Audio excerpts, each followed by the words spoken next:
Hello listeners, and welcome to this week's recording of Boomerang.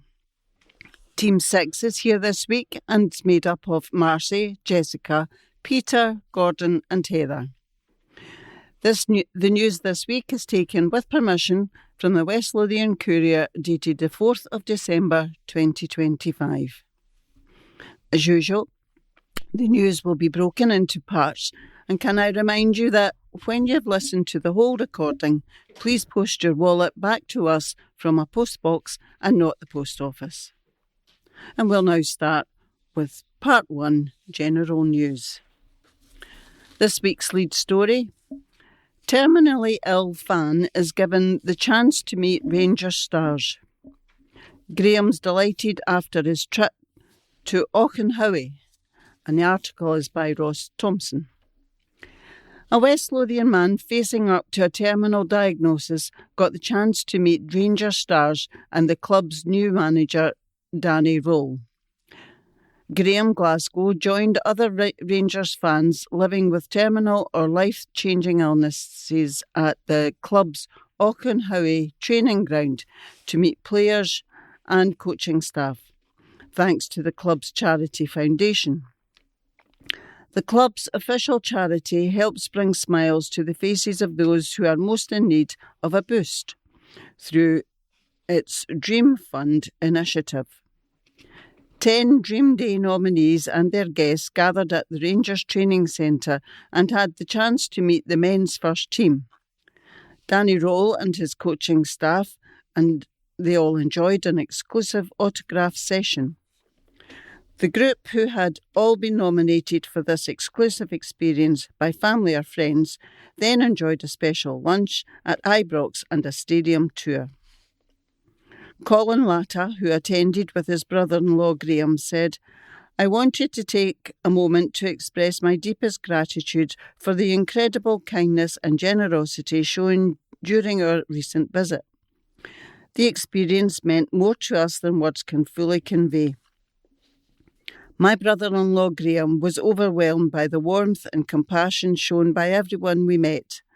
The players, staff and representatives made him feel truly valued and welcomed, and the time we spent at the club brought him great joy. He also had a sense of comfort that will stay with him forever.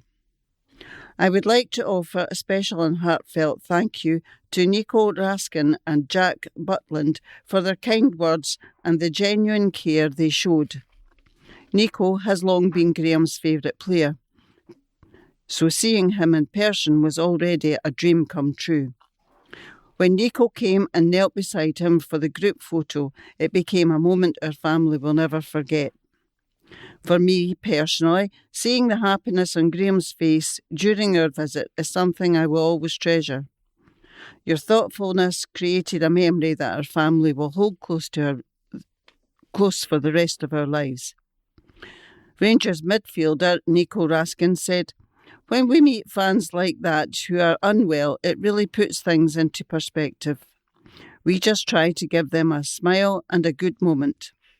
The Foundation's Dream Fund pays for special Rangers experiences throughout the season for children and adults whose lives have been impacted by the likes of disability, illness, bereavement or other challenging circumstance. Dream Fund experiences include the behind-the-scenes Dream Day at the Rangers Training Centre, match day experiences, Dream Fund letters and much more.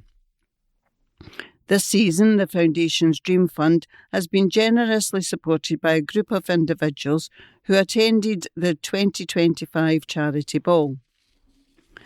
Foundation Charity Executive Rachel Cosgrove, who coordinates Dream Day experiences, said, "We loved welcoming our Dream Day guests and making sure they could have this special experience during their difficult times. They are so brave, and this is something we can offer as a club and foundation to make their days a little brighter when they are most in need of and very much deserving of a boost. We really appreciate the support of everyone who put their hands up to fund this special initiative at the charity ball this season." And now over to Jessica. Shoppers can enjoy home delivery service by Ross Thompson. West Lothian shoppers can now enjoy the best of both worlds, supporting their local high street while enjoying home delivery in under an hour, thanks to a new partnership between Semichem and Snappy Shopper. The service brings Semichem's trusted range of products from the Broxburn and Whitburn stores directly to customers' doors within 60 minutes, with delivery available within a 3-mile radius. Broxburn and Whitburn are 2 of 6 Scottish towns chosen for the initial rollout.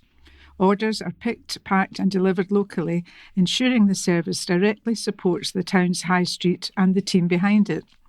The trial phase focuses on fragrance and Christmas gifting, with each fragrance arriving beautifully packaged in a gift bag with tissue paper ready to give. The service will expand to include Semichem's full range in the new year, offering even more convenience and choice for local shoppers. Brian Toner, Senior Online Development Manager at Semichem, said, "We know how important the high street is to communities like Broxburn and Whitburn. This launch keeps local shopping at the heart of what we do, while adding the modern convenience our customers value.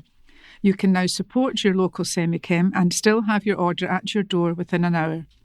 Mike Callaghan, CEO of Snappy Shopper, added, "Semichem is a well-known and trusted high street brand in Scotland, and we're delighted to welcome them to the Snappy Shopper platform.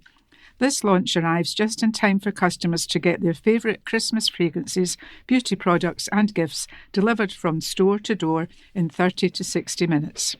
And over to Marcy. Nurse Lindsay wins Manager of the Year title. A nurse from Fauldhouse has been crowned Manager of the Year 2025 at the prestigious Nursing Times Workforce Awards ceremony in London. Lindsay Dunn, who works with Fife Health and Social Care Partnership, was shortlisted among the final 10 candidates before being announced as the winner in front of hundreds of healthcare professionals from across the UK. The judge praised Lindsay as an outstanding leader who demonstrates vision, compassion and innovation in transforming services for patients and staff. Her ability to inspire teams and deliver meaningful improvements in care stood out as exceptional.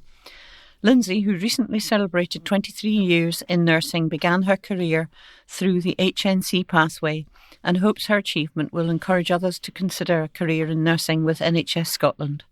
Speaking after the ceremony, Lindsay said she has been overwhelmed by the kind words and support received.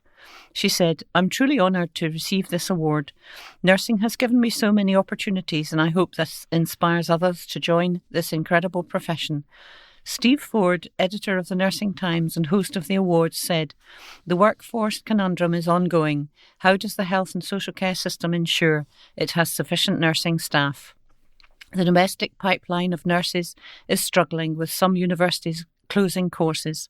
Possibly worse, despite staff shortages, newly qualified nurses are finding it increasingly hard to secure their first job due to NHS budget restraints. Meanwhile, there is government pressure to reduce both spending on agency nursing staff and reliance on overseas recruitment.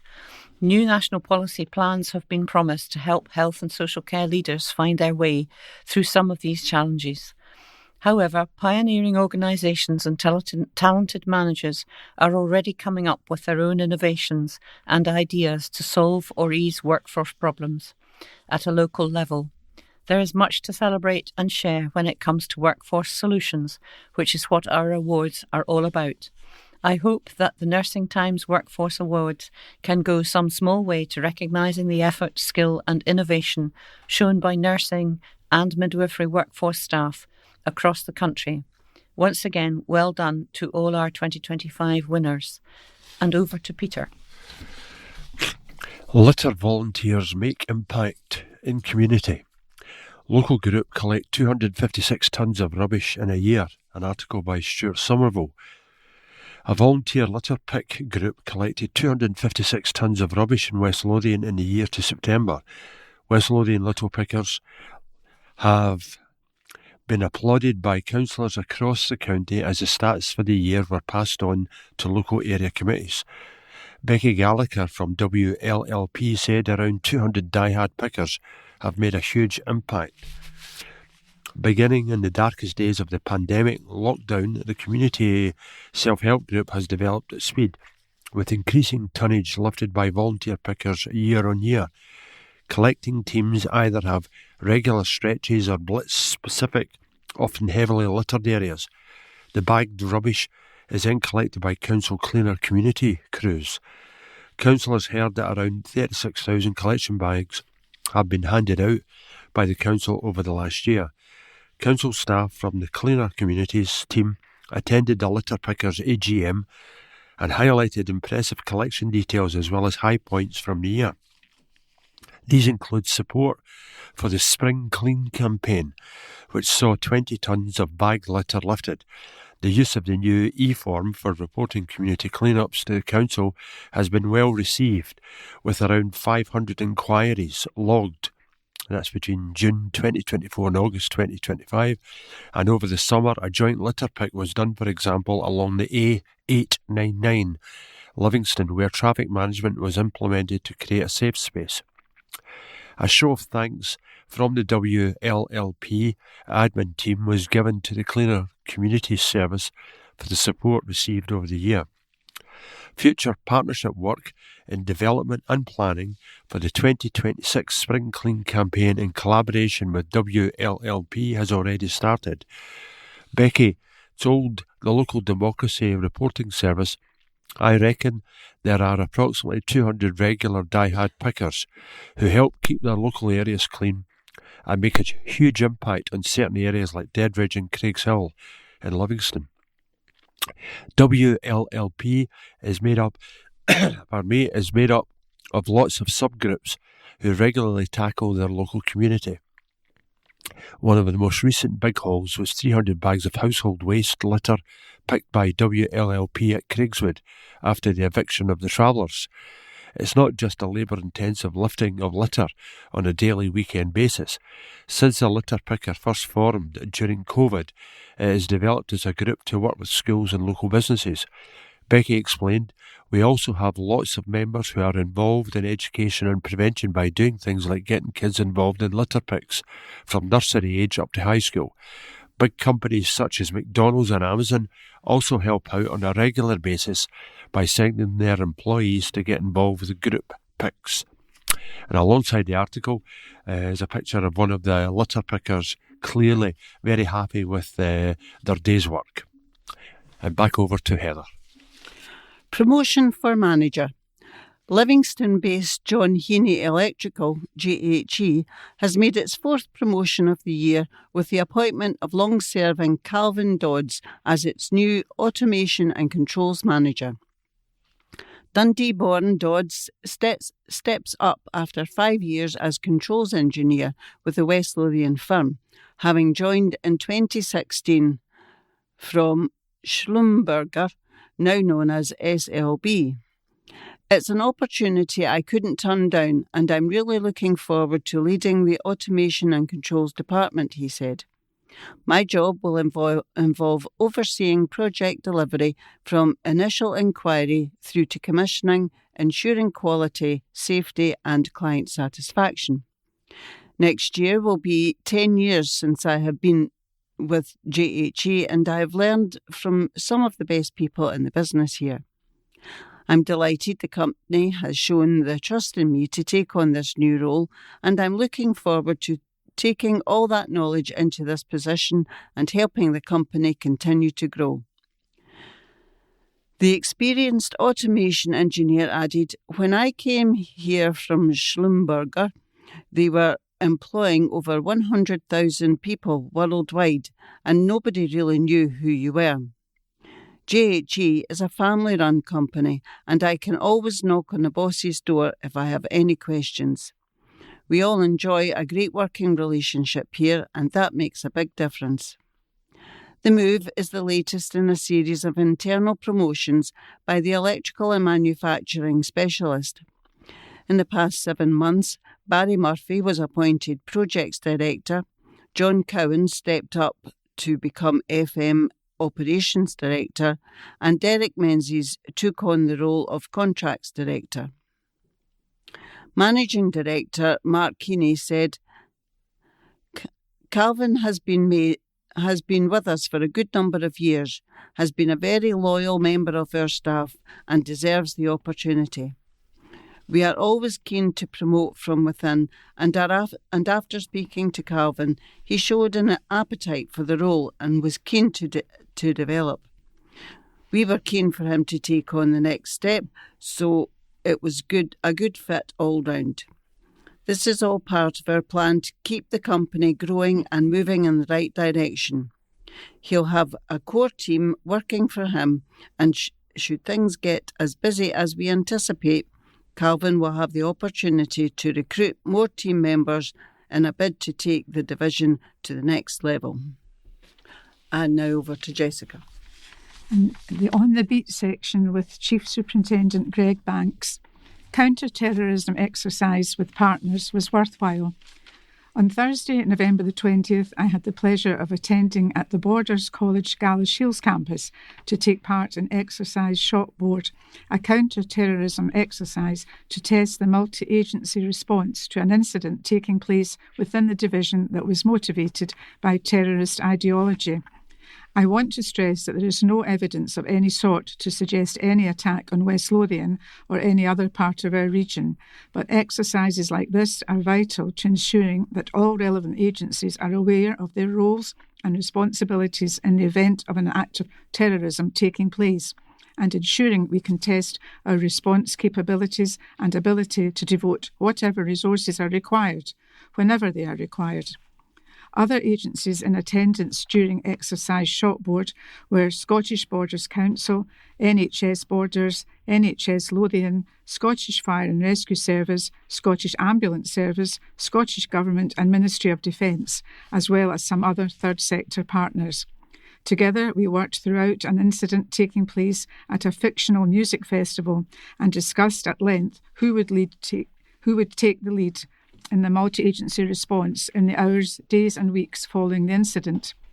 Lots of fantastic inputs were also given from various departments and organisations as to how they can support and assist with counter-terrorism investigations, preventative activity and public communications to warn and inform the public. I certainly took a lot away from the day and am encouraged by how well each agency represented themselves and their respective responses throughout the event. Our work on counter-terrorism activities is not just undertaken in the form of exercises. Each day we are engaging with national colleagues and those who work within Counter-Terrorism Policing HQ to identify any individuals at potential risk of radicalisation and beginning intervention activities. We also provide specialist briefings to local businesses within West Lothian as to how they can look out for and report potential criminal behaviour and utilise our social media channels to encourage the public to come forward with any concerns they may have. Our advice, as always, is to be alert, not alarmed. Moving away from counter-terrorism matters, Tuesday, November the 25th marked the launch of the annual 16 Days of Activism campaign to tackle domestic abuse across the globe. The theme of this year's campaign is tackling digital violence against women and girls, and this is particularly pertinent given the continued prevalence of cybercrime. Digital tools are increasingly being used to commit offences, including using hate speech against women and spreading disinformation online. So-called revenge porn, where intimate images are shared, AI-generated images and videos, and stalking, threatening and harassing victims. Often, offending that starts in the online realm translates to offences against women in real life.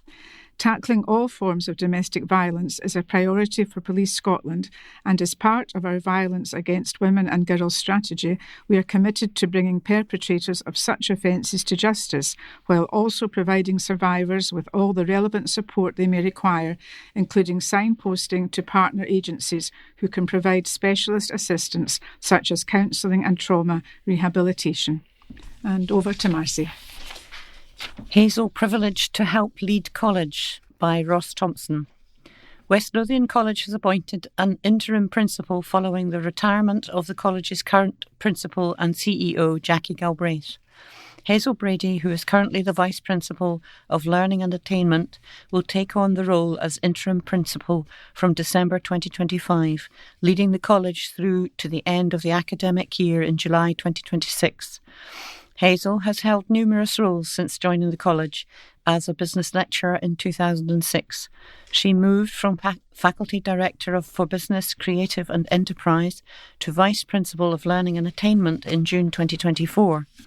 Prior to her time at the college, she held roles at Scottish Television and BBC Scotland. She has played a key role in strengthening the college's approach to high-quality learning and teaching over many years, contributing significantly to improved student satisfaction and achievement. Hazel said, "I feel very privileged to be appointed Interim Principal and CEO of West Lothian College. I am proud to lead such a dynamic college, building on a really strong foundation where every decision puts students at the centre, ensuring they have opportunities, support and confidence to succeed.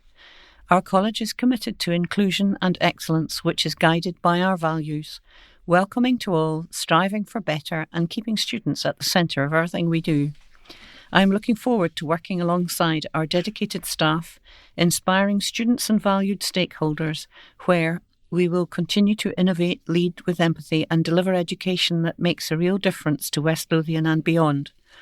Throughout my career, I have championed initiatives that break down barriers, promote diversity and create spaces where people feel valued and empowered. My leadership is driven by a belief that education is a powerful force for change, and I look forward to leading the college during this next chapter."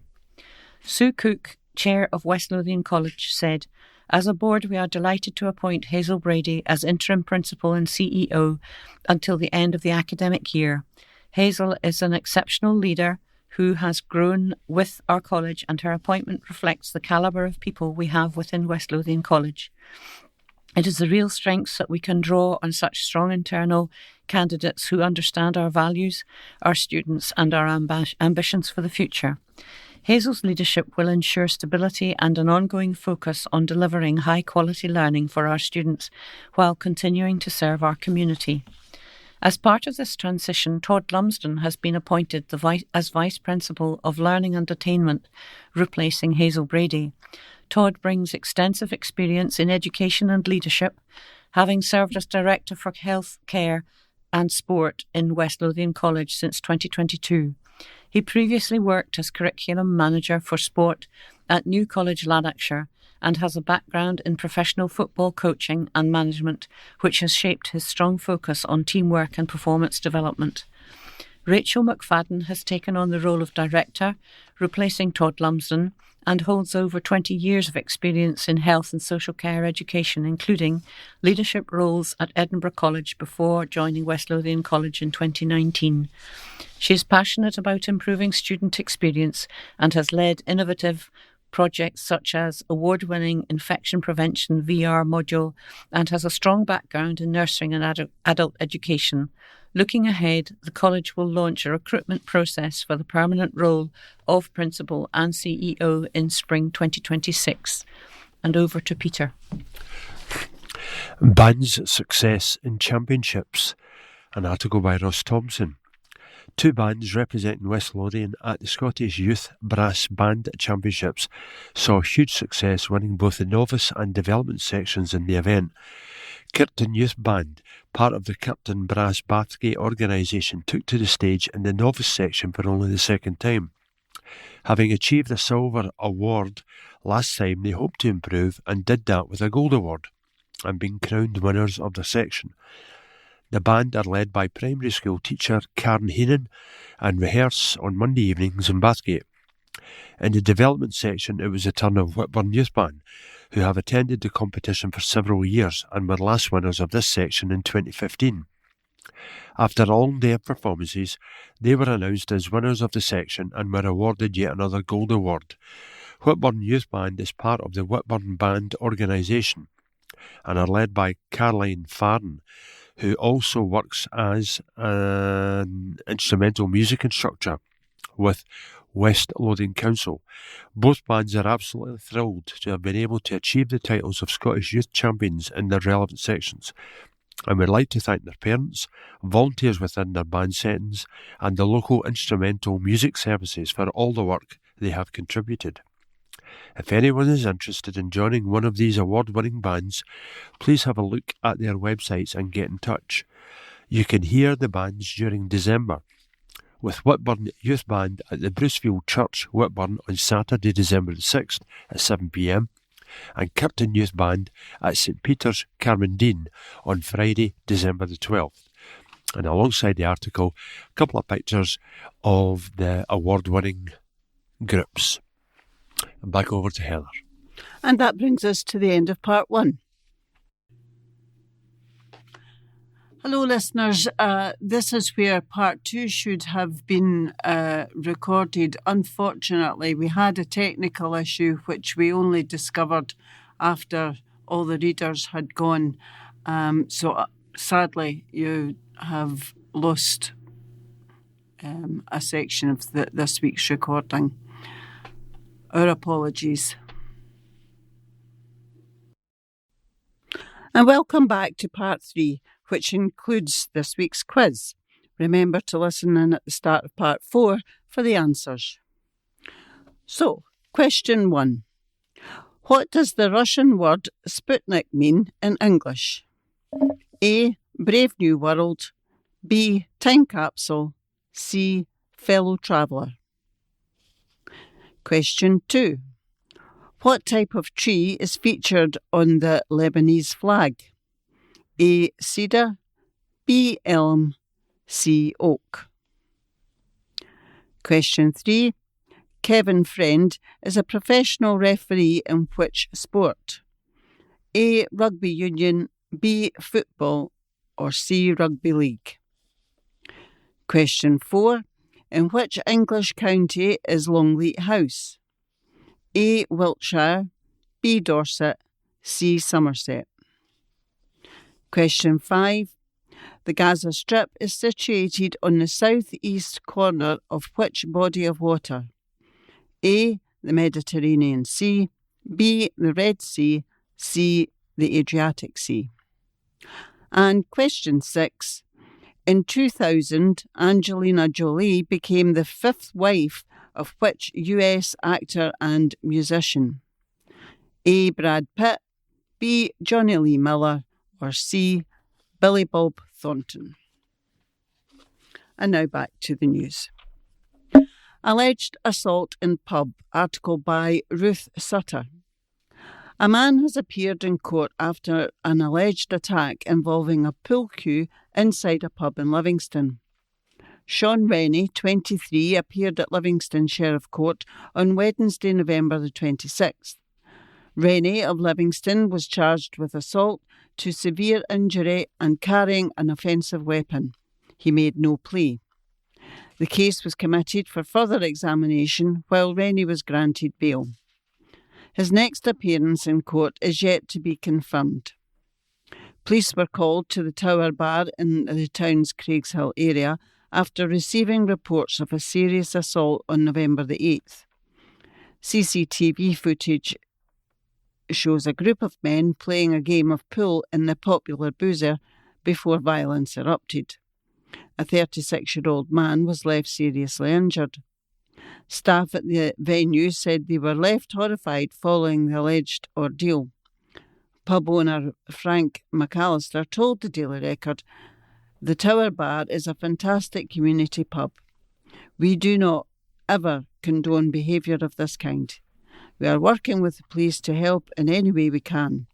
Our entire premises is covered by CCTV and this has been passed to the police." And now over to Marcy.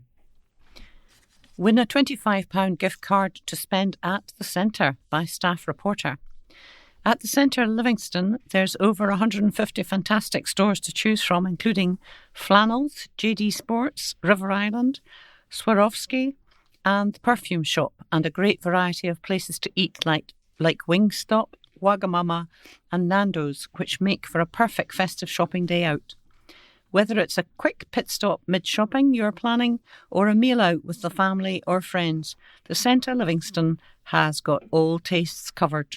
Costa Coffee, located across from H&M, has a delicious selection of festive drinks, including Black Forest hot chocolate, caramel nutcracker latte, and the brand new butter pecan cookie latte, topped with a light whip and a dusting of butter cookie pieces, all perfectly paired with their new Dubai-style pistachio tiffin.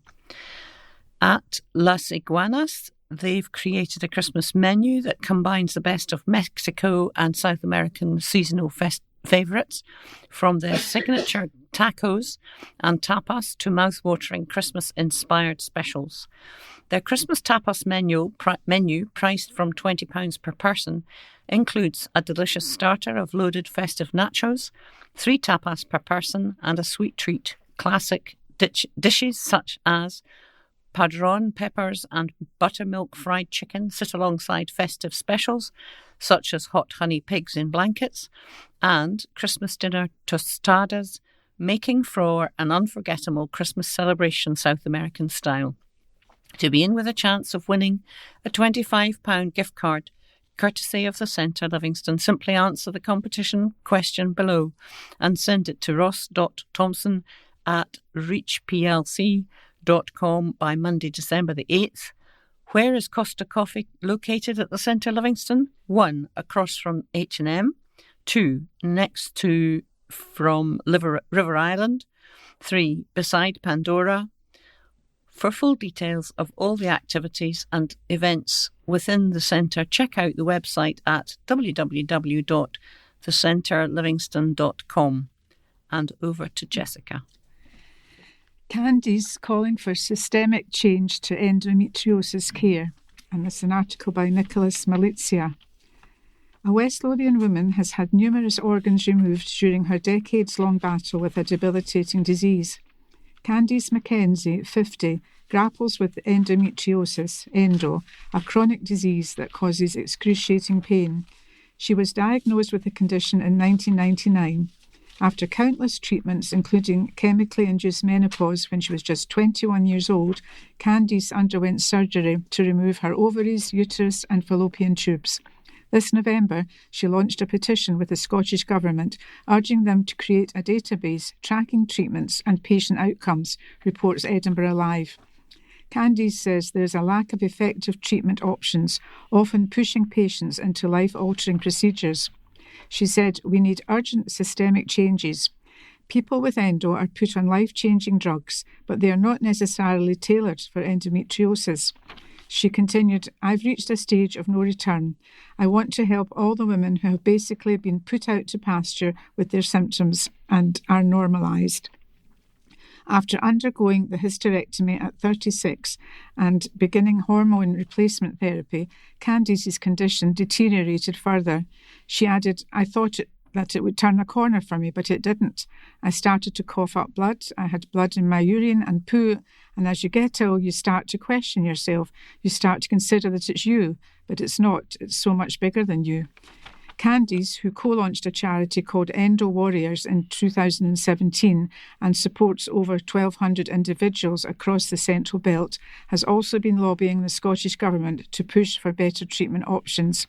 She said, "Women's health deserves evidence, not silence. Every person should receive care guided by real outcomes and not assumptions. In all my years of having endo, it seems like a suck it and see it approach. If there were a database, the younger demographic would be able to make an informed choice about the treatment they want to pursue. We shouldn't be losing body parts. We should be able to know what treatment works well and be able to look at evidence. The condition is so cruel and the way we're being treated is almost like guinea pigs." The petition adds, "There is no national record tracking outcomes. Women are placed on drugs for months or years, often more than once, without an evidence base on effectiveness, side effects, or long-term impact to support informed decision-making. We deserve transparency, data and accountability in our care. Women's health should not exist in silence or guesswork." Minister for Women's Health Jenny Minto said, "We are committed to improving care and ensuring women receive a timely diagnosis and access to the support they need when living with this debilitating condition. We have taken action to support women and health professionals to learn more about endometriosis, the symptoms and treatment options, but we know there is still a long way to go. We are developing the next phase of the Women's Health Plan, which will include a focus on gynecological health, including endometriosis. Endometriosis affects around 1 in 10 women, according to Scottish Government figures, but it takes 8.5 years on average to get a diagnosis of endometriosis in the UK, as per a report from the All-Party Parliamentary Group on Endometriosis. There's a picture to accompany this article of the Endo Warriors, Candice and her friend Claire Beattie. They've just completed the kilt walk and they're looking really happy and bright in their bright yellow and black kilts, and they're holding their medals that they were awarded very proudly. And over to Peter. Cheryl claims top title at glittering ceremony, an article by Ross Thompson. A West Lothian hairdresser has celebrated a major national win at a glittering awards ceremony. Cheryl Bowes, owner of Micah in Bathgate, is celebrating an amazing achievement after being crowned a winner at this year's Salon Awards following a glittering ceremony held at the remarkable Hilton Bankside Hotel in London. Sponsored by Revlon Professional, the Salon Awards are one of the most respected and anticipated events in the UK hairdressing calendar, recognising creativity, technical excellence and business success across every area of the industry. Finalists compete within their local region, making the wins especially meaningful for businesses rooted in their communities. Cheryl took home the award for Colourist of the Year, standing out among hundreds of entries from across the UK. All submissions were judged independently by a panel of respected experts in hairdressing, salon business, marketing and design. The judging process focused on originality, client experience, professionalism and overall impact. Cheryl said, "I am absolutely thrilled to have been named Colourist of the Year. This award is such a proud moment and a true reflection of my love for colour and the creativity it allows me to bring to life every day. I am so grateful to my incredible team for their support and to all our loyal clients who continue to inspire me." This year's London event brought together finalists from counties including Oxfordshire, Wiltshire, Somerset, the country that's Scotland, Dorset, Hampshire and more. It was one of 3 original celebrations held across the UK, each event dedicated to honouring the achievements of salons within its listed counties. For Cheryl, the award brings more than prestige. It celebrates her commitment to providing outstanding service to the Bathgate community and beyond, firmly positioning Micah as one of the UK's standout salons. And beside the article, there is a picture of Cheryl celebrating her big win at the awards. Back to Heather. Campaign to donate festive treats for pets. Article by Ross Thompson. Animal lovers in East Calder can give pets looking for a new home a festive treat this Christmas, thanks to a campaign by house builder Robertson Homes. As part of its Santa Paws initiative, Robertson Homes is inviting people to drop off donations of pet food, toys and cosy blankets to its Armandale development of new homes on Calderwood Road, which the company will then deliver to the Scottish SPCA rescue centres in time for Christmas. To help cover the cost of Christmas for the charity, Robertson Homes will also make a £1,000 contribution to the Scottish SPCA, and visitors who bring their dogs to the development will be given a canine Christmas present for their poochies. They can also take part in the Pooch Portrait competition, with prizes on offer for the most festive photos of dogs taken in Robertson's show homes in the run-up to the big day. Visitors can also collect a free leaflet showing the best dog walks in the East Calder area.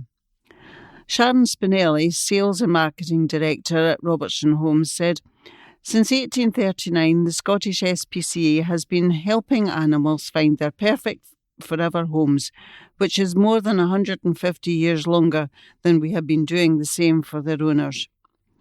The charity does an amazing job, and we know their resources can be stretched, particularly over the festive period. Sadly, there is always a spike in the number of dogs and cats going into adoption centres after Christmas, so it's our aim to help stock up their shelves for the Scottish SPCA and make it easier for people to also give their support in helping make animals' lives better. Megan Stobo, Partnership Development Manager at Scottish SPCA, said, "Christmas is a busy time at our centres, and support like this makes such a difference to the animals in our care.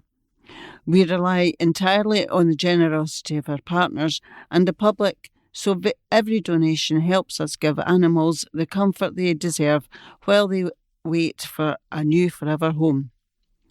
We are so grateful to everyone taking part in the Robertson Homes Santa Paws initiative and helping us make this Christmas a little brighter for Scotland's animals. The Santa Paws campaign runs until Monday, December the 15th. Items can be donated to the sales centre Armandale between 10:30am and 5:30pm 7 days a week. People wishing to donate pet food are asked to only drop off non-raw food which is within the use-by date. Sharon added, "With many of our new developments in locations ideal for dog walking, we have lots of customers who are joined in their forever homes with dogs as part of their family. So we wanted to give something back to this charity which relies on the support of local communities." And there's a photograph of Sharon Spinelli of Robertson Homes and Megan Stobo from Scottish SPCA and Sharon's rescue dog, Romeo. And now, over to Jessica. Police appeal after BMW stolen by Fenella Boyle. A luxury motor has been stolen and another was nearly stolen from two homes in West Lothian in overnight incidents. Officers are appealing for information after a BMW was made off with and another was the subject of an attempted theft from properties in Armadale. The first incident took place when a grey BMW 520D M Sport was stolen from outside a property on Thompson Road between 2am and 2:30am on Tuesday, November the 25th. Police are asking anyone who might have witnessed anything or who has any CCTV that may have caught the incident to please call 101 and quote incident number 0575 of the 25th November 25. Similarly, on the same night, the robbery gang tried to steal a black BMW X5 between 2:05am and 2:10am at nearby Roger Crescent, just a 5-minute walk away. It is not clear what stopped the culprits from doing so. Police are again asking anyone who saw anything or have any CCTV in relation to this incident to please call 101 and quote incident number 0628 of the 25th November 25. And over to Marcy. Malnourishment fear for elderly. A fifth of older people in West Lothian are in danger of becoming malnourished, a charity has found. Screening by Food Train has found that 20% of people aged 65 and over in the region are at risk of malnourishment and falling ill. The findings have been revealed as the Older People's Charity calls on political parties to put food security and dignity for older people at the top of their manifesto priorities for next year's Scottish Parliament election, alongside measures to tackle loneliness and improve their health and well-being. Food Train has a long presence across West Lothian through its shopping, befriending and meal-making services. In the 6 months to September, its screening nationally found 22% of older people across Scotland at risk of malnourishment. Food Train Chief Executive Rosie McCluskey said, "To find that growing numbers of older people are at risk of becoming malnourished is unacceptable. This cannot continue." The charities say its 5 calls to action from political parties in the next Scottish Parliament are bold but achievable. They are to ring-fence funding for community-based food access for older people, enshrine the right to food for older people into Scots law, launch a national malnutrition prevention and screening programme, invest in volunteers and community-led support, and involve older people in food and health policy design. The need for continued action to support older people locally was highlighted, along with the impact of charities' work in the region, when its annual general meeting was held recently at Carmondine Community Centre in Livingston. To find out about how Food Train could help you or someone you know, email westlothian@thefoodtrain.co.uk or call 01506 413013. And over to Peter. Join choirs for choral concert. Article by Ross Thompson. Singers from Linlithgow's choral community are working together to provide a wonderful programme of Christmas music and a concert raising funds for Linlithgow Daycare Centre. Linlithgow RFC Male Voice Choir will be performing alongside the Linlithgow Primary School Choir, a group from the Linlithgow Ladies Choir, and singers from Linlithgow Amateur Musical Productions, known as LAMP. The concert will take place at 7 p.m. on Friday, December the 5th, at St Ninian's Craigmalin Parish Church, Falkirk Road, Linlithgow. The daycare centre provides important community services through the provision of daycare for elderly people and also respite for their carers. Neil Edwards from the centre said, "We rely heavily on donations and fundraising to enable us to continue our work.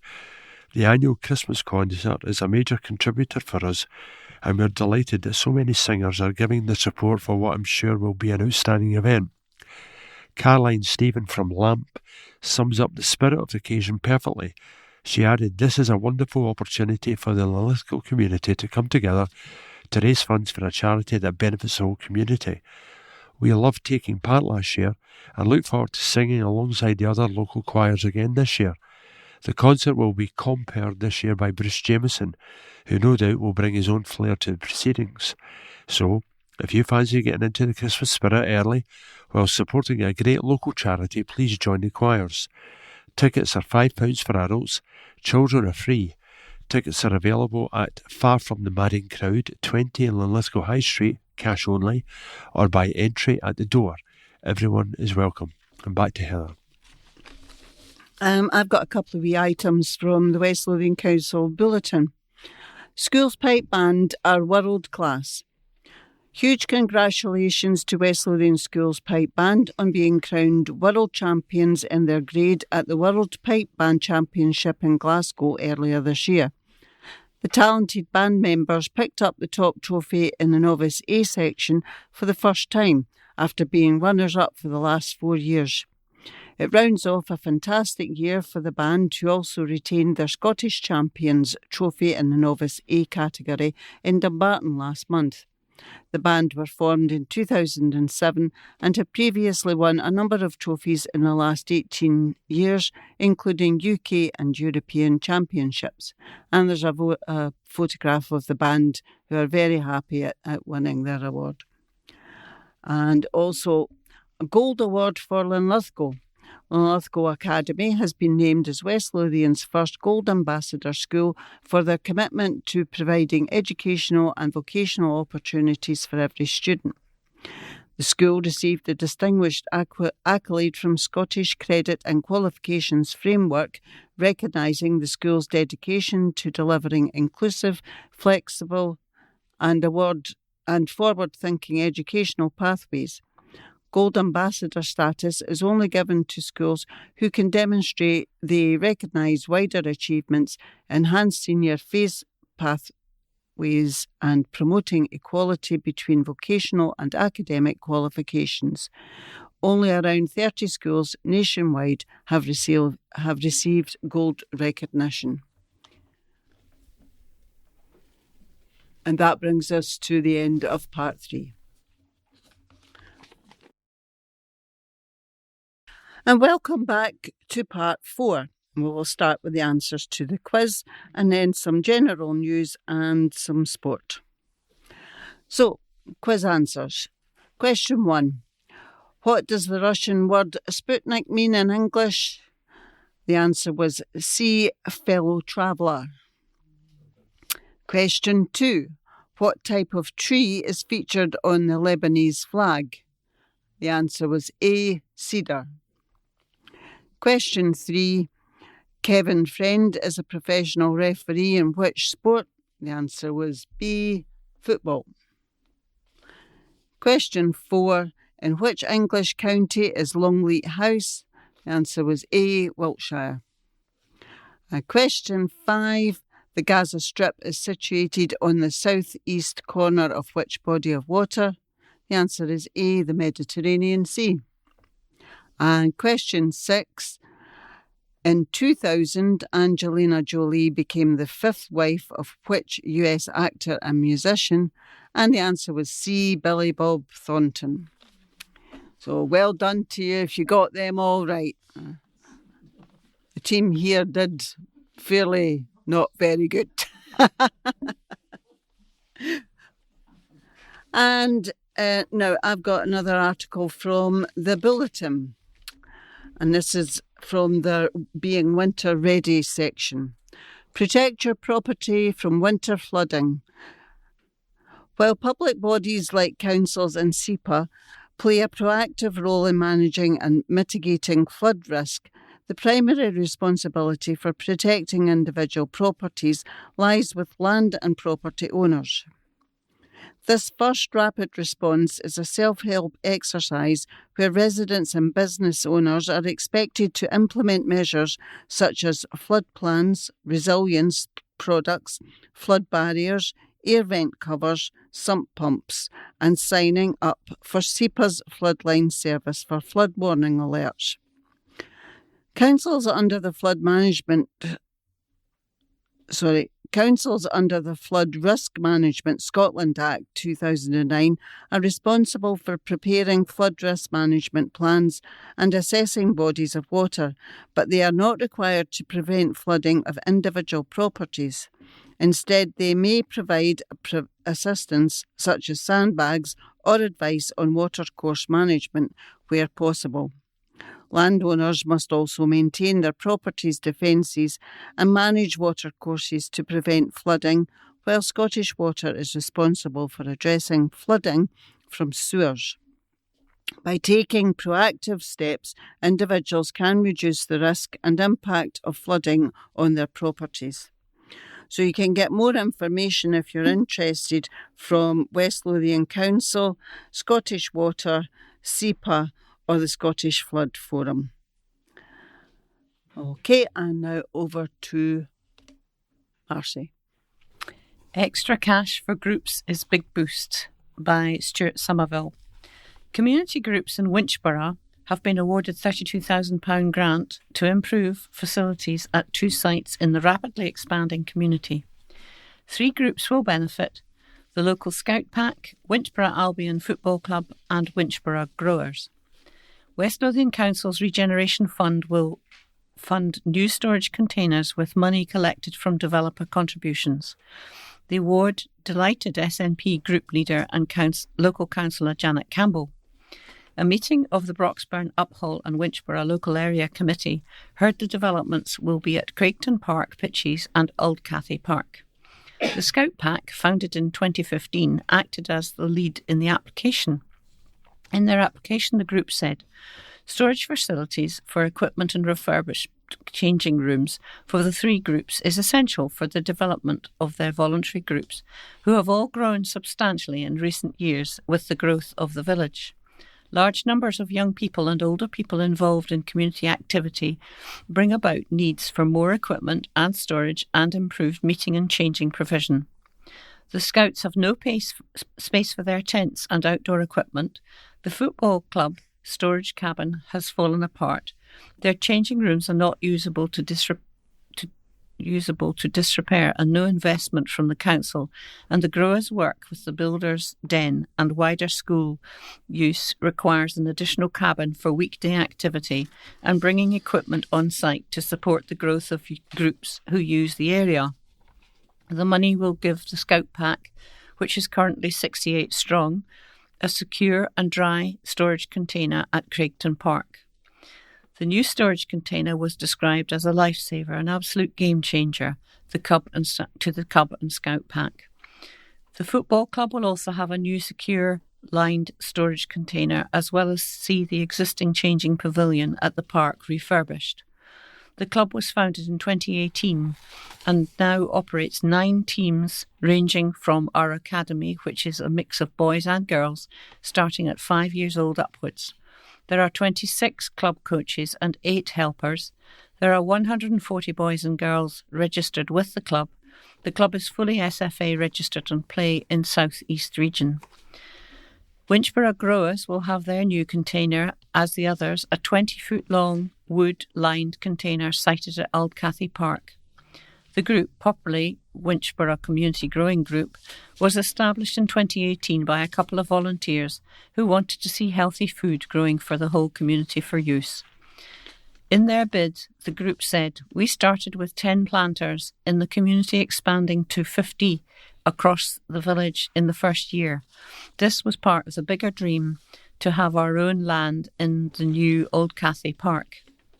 We obtained 1.5 acres from Winchborough Developments within the park and opened our area in 2021.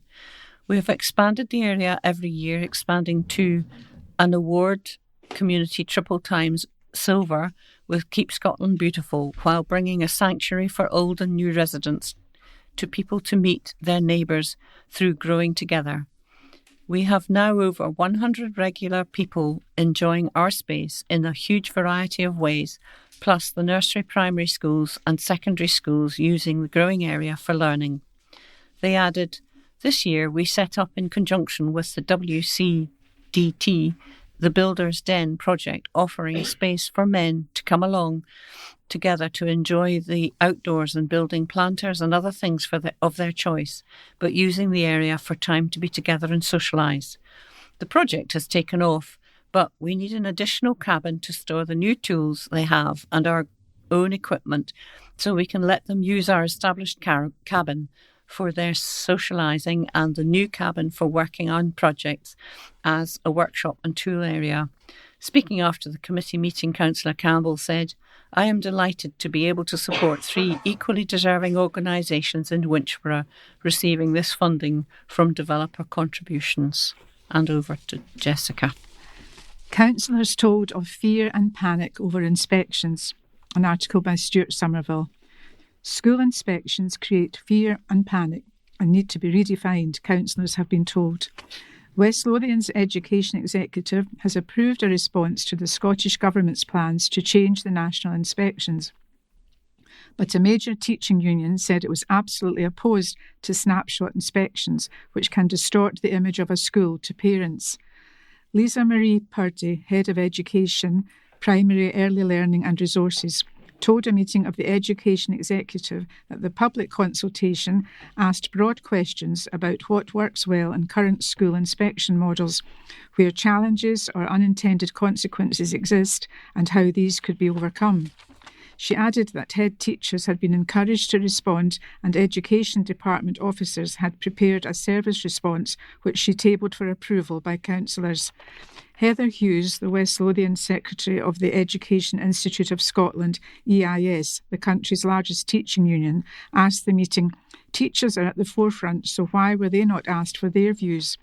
Miss Purdy responded that teachers could respond as individuals. Mrs Hughes told councillors, "From the teacher's point of view, we are absolutely opposed to high-stakes HMIE inspections that are happening just now. Anyone who's involved with them will understand just how hideous it is when that comes in, usually just before holidays. It creates fear and panic in all areas of the school, and schools are judged on what comes out of that. Wrongly, we feel, because all HMIE inspections are seeing is a snapshot. It affects parents' views of schools. It doesn't give a full picture at all. It's a snapshot and not a representation of what happens on a day-to-day basis." Mrs Hughes concluded, "Teachers in West Lothian and all over Scotland are absolutely opposed to the high-stakes grading this report mentions. There is absolutely no need for the grading. We believe there has to be accountability, but it should be supportive and collegiate and working together, not this let's parachute in, let's make judgments over a couple of days, which then belong to the schools and are not helpful." Councillor Susan Mannion, the Deputy Leader of the Council, agreed that there had been widespread concerns raised about the review and praised the measured response from Council officers. Mrs Mannion, for Labour, added, "It's a very reasonable approach to ensure the inspections are planned and handled appropriately." Linlithgow's Lib Dem councillor Sally Pattle, who sits on the Education Quality Assurance Committee, backed up the concerns of the EIS and said she heard in committees a couple of reports which had come up with surprising conclusions. She also referred to changes demanded in England. Councillor Pattle added, "Inspection is a snapshot and I know that it can cause upset and stress." And over to Peter. Whopping £8.8 million bill for National Insurance hike. Article by Stuart Somerville. The hike in national insurance payments has cost West Lothian Council an extra £8.8 million in its wage bill. At a meeting of the full council, SNP opposition group leader Councillor Janet Campbell branded the increase a jobs tax and raised a motion demanding the council write to Rachel Reeves, the Chancellor of the Exchequer, asking for its revoke. The motion was passed after the Conservative group, also critics of the NI increase, refused to back a Labour amendment. The council has agreed to write to the Chancellor of the Exchequer and demand she removes the increase she made to employers' national insurance, Labour's jobs tax. This has removed around £7 million from West Lothian Council's budget alone, not to mention the local voluntary sector, police and fire and rescue services. Councillor Campbell told the meeting, "Let's call this jobs tax what it actually is, yet another broken promise from the UK Labour government, which is too busy infighting and briefing against one another to respond to the needs of ordinary working people. Amid a cost of living crisis, Labour's tax hike is the last thing ordinary people and local businesses need. It is yet another example of Westminster letting Scotland down." The motion further added, Council further notes the disastrous impact of Labour's job tax on jobs, seeing businesses pay on average £850 per employee on top of rising energy costs, despite Labour's promise to bring energy costs down when in opposition. Labour's amendment confirmed that the cost calculation of national insurance and general services was £6.6 million, with an additional £2.2 million in commission services. The government has provided just over half that £8.8 million to £4.798 million figure. That leaves a shortfall of £4 million. Labour's amendment called to instruct the Chief Executive to write to the First Minister requesting that he provide with immediate effect £4 million to West Lothian Council from the non-utilised £1 billion underspend. The amendment added, Audit Scotland earlier this month reported a £1 billion underspend by the Scottish Government, despite an extra £5.3 billion being provided by the UK Government. The Scottish Government received 6.3 million. Local authorities north of the border received not one penny to save. The Scottish Government received £6.3 million. Local authorities north of the border received not one penny to save Armadale, Broxburn and Bubbles in Livingston. The UK Government allocated £1.6 billion to local authorities south of the border last year to repair potholes and roads. Scottish Government received £160 million, and an equitable allocation to West Lothian Council would have been £4.5 million, but received not one penny. The evidence is clear. Potholes in West Lothian are not a priority of Scottish ministers. Scottish ministers, including West Lothian's own Cabinet Secretaries Angela Constance, MSP, and Fiona Hislop, MSP, sanctioned clawing back £10 million from the reserves of West Lothian Integrated Joint Board, and then wonder why local facilities cannot continue to be supported. Where did the money go? However, a second amendment from the four-strong Tory group turned its fire on both the larger parties, stating, with these two economically illiterate governments, West Lothian faces higher taxes, less jobs, higher bills, more unemployment, poorer services and a bleaker future. It added, West Lothian Council instructs the Chief Executive to write to Rachel Reeves asking that national insurance contributions are brought down to the levels that were in place when the Labour Party came to power, and the Chief Executive writes to John Swinney demanding that taxation levels are to be in line with the rest of the UK's, and business rate relief is passed on fully in line with the rest of the UK. In a vote, the SNP won out against first the Labour amendment, when the Tories abstained, and then the Tory motion when 11 Labour members refused to back administration colleagues. And now back to Heather. Now for some sport. Reds earn exciting away win. Linlithgow Reds travelled to South Glasgow to play White Craigs in this latest round of Arnold Clark National League Division 4 fixtures. The opening score arrived after excellent set-up play involving Ross Tulloch, Ross Martin and Andrew Graham. Thereafter, the ball was moved quickly to the right flank where Jack Frame completed a lovely flip pass to Alfie Muir, who released a charging Fraser Mockery to romp over for a great try. Jack Frame added the extra points, and with an early lead, the visitors were keen to capitalise on this good spell, and skipper Fraser Mockery led by example in stealing a White Craigs throw, and then the ball was played deep into the opposition's half. From a scrum in midfield, the Reds pack drove forward, and after several attempts to breach the home defence, the ball found its way to Jack Frame, who spotted a gap and burst through to score a try, to which he added the conversion. With the score at 0-14 and in total command, the Reds needed to continue to exert the same level of control and build a substantial lead, but some sloppy play after the restart allowed the home side to open their account with an unconverted try. This setback was made worse by the Reds coughing up a further 2 tries in the space of 10 minutes to give White Craigs the lead at the end of the first half, as the end of the first half approached.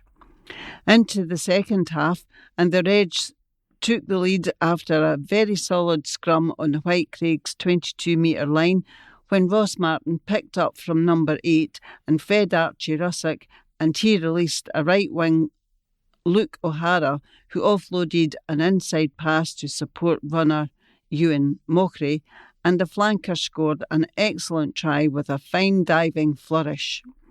Jack Frame added the extra points.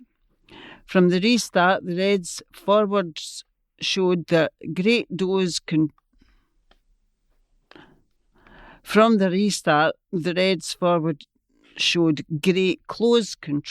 to provide a platform for Jack Frame to send a towering cross kick towards the right wing, where Luke O'Hara plucked the ball cleanly from the air and had the presence of mind to realise that Rory Stewart was available on his outside.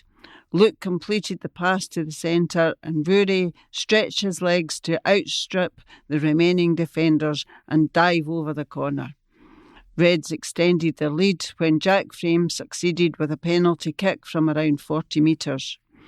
The home side responded with 2 unconverted tries to take the score to 27-29 with 10 minutes left to play.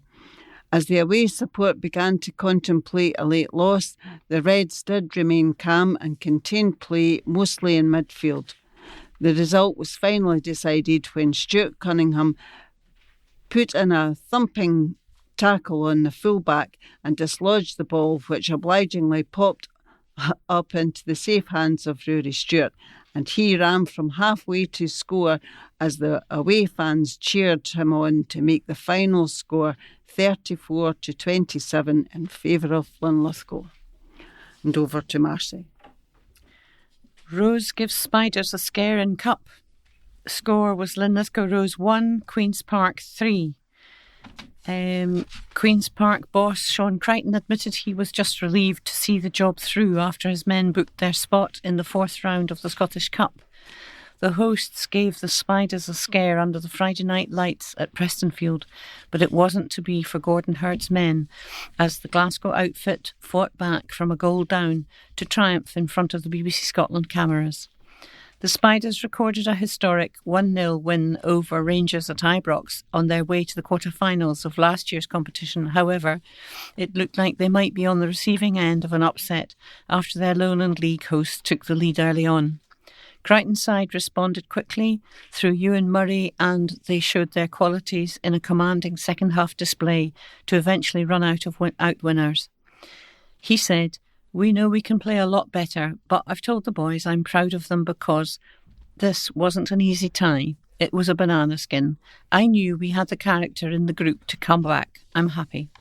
Prestonfield erupted 15 minutes in as Connor Mullin steered home Cammy Thompson's cross to put Rose in front. But Queen's Park soon levelled. Aidan Connolly's corner met by Murray, who powered his header beyond keeper Cammy Binney. The championship side completed the turnaround in the 57th minute. Connolly diverted Lewis Longridge's shot against the bar before Grant Savoury netted the rebound. Gallant gaffer Hurd said, "We gave ourselves a good chance by starting really well. You wouldn't have known who was the championship side and who was the Lowland team. I thought in the first half we were outstanding. I'm just gutted for them in there. It just wasn't to be." And there are 6 pictures of the football match and one of Ewan Murray jumping for joy, celebrating his equaliser that got Spiders level after Rose had taken an early lead. And over to Jessica. Nicole reflects on her second saloon season. The saloon stock car racing at the Cowdenbeath Racewall this season has been another exciting one, with the drivers quite often receiving hard knocks after they had been sent crashing into the wall. But for Longridge's Nicole Russell, who had just completed her second season, it has been one to remember. She said, "It was basically over the last part of the season that I really began to regularly start picking up results. At the start of the season, I struggled. I just seemed to be getting into the swing of things when I would be shunted wide, hit the wall, and was back to square one. To make matters worse, I missed a few weeks when I suffered a severe kidney infection, resulting in a 2-week hospital stay. But I went down to Skegness for the UK Championship weekend in July and was pleased with my performance. Back at Cowdenbeath, we had made quite a few changes to the car and we began to be a bit more competitive." And there's a picture of Nicole in her car in full flow at Cowdenbeath Racewall, and it's a very bright car, bright pink and purple. She'll not be missed in that race. And over to Peter. Generosity of business owner thanked, an article by Ross Thompson. A heartwarming act of generosity has brought festive joy to the residents of Amman Valley Care Home, who are deeply grateful to a local business that went above and beyond. The care team and volunteers from Amman Valley Care Home in Livingston recently joined forces with Smile to take on the tough Mudder Challenge. Their goal was to raise funds to MOT and service their activities vehicle, essential for transporting equipment and supporting sessions across the community, with the remaining funds dedicated to the Amman Valley Care Home Make-A-Wish Foundation fundraiser. One activity coordinator, Lynn Smith, later took the vehicle to Greycold Truck and Trailer Limited, Broxburn, for its MOT and service. Something remarkable happened. Despite Lynn arriving with funds in hand from their hard-earned challenge, Director Graham McKendrick refused payment. Instead, he encouraged Lynn and the team to use the money for Christmas, insisting that it be spent on the residents rather than the vehicle. This unexpected kindness opened the door to a truly special experience. With funds gifted by Greycold, residents enjoyed a joyful Christmas outing to the local shops, choosing their own decorations, soaking up the festive atmosphere and enjoying a meaningful trip into the community that brought independence, purpose and treasured memories. For individuals living with dementia and age-related conditions, opportunities like these foster seasonal awareness, confidence, joy and a deep sense of belonging. The simple act of choosing their own Christmas items filled residents with pride and delight. It meant so much to them, Lynn shared. Graham's kindness lifted spirits, created memories and brought back that magical Christmas feeling. It was a moment of pure joy. In a world where small gestures can have the biggest impact, Graham's generosity reminded us of the true meaning of Christmas. It's about kindness, community and caring for one another. Amman Valley Care Home has expressed heartfelt gratitude to Graham McKendrick and the team at Greycold Truck and Trailer Limited for their compassion and community spirit. Smile is a West Lothian community integrated care initiative providing activities, equipment and meaningful experiences for individuals living with dementia and is a valued partner of Amman Valley Care Home. And alongside this article, there is up to about 5 or 6 pictures of various residents clearly enjoying the Christmas spirit. And back to Heather. And that brings us to the end of this week's recording. We hope you've enjoyed it. In closing, Team 6 would like to wish all our listeners a very happy Christmas and a good new year when it comes. So it's goodbye from Team 6, our engineer Gordon, our readers Peter, Marcy, Jessica and Heather. And we'll see you in 2026. Goodbye.